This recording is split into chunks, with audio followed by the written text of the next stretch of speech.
Do you get like resistance when you meet somebody, or is it just like kind of they buy into it? Like not buy into it. Let me rephrase that, because we know men don't go to other men for advice. Hmm. We should, but we don't. Bro, I was just over here thinking that. I was just over here thinking, like, how could we ever get How to a does one do point that? where men are sitting around like, you know what, y'all?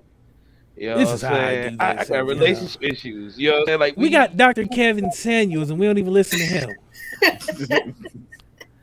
Yeah.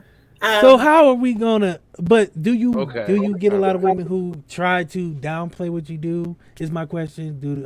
Are you met with some sort of resistance, or is it just like they wholeheartedly just you're like, okay, I'm gonna go into this with no preconceived notions. I'm gonna hear what she has to say, because we know there are some people who are naive and who mhm. try to put up a fight because they don't want to believe it's them. And then if the noise is coming from somebody else and they're telling you the same thing that you've been telling yourself, you get resentful because it's like, I don't need you, you don't know me, and I don't need you, and this and that. Do you get it, a lot of that?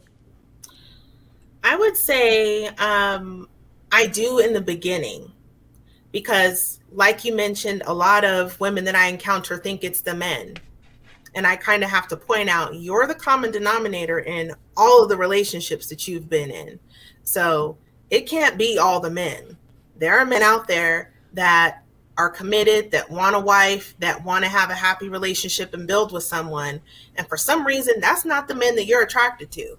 So you need to look within, because I'm sure there are plenty of men who are suitable that you're overlooking because what you're a match for is not that. And I do get a lot of women who initially they want to come to me when they're in crisis. So when there's a man who's about to leave their life and they're scrambling, trying to, hold it together, they'll come to me. But where I encounter a lot of resistance is when I'm trying to get them to do the work on themselves. You And know,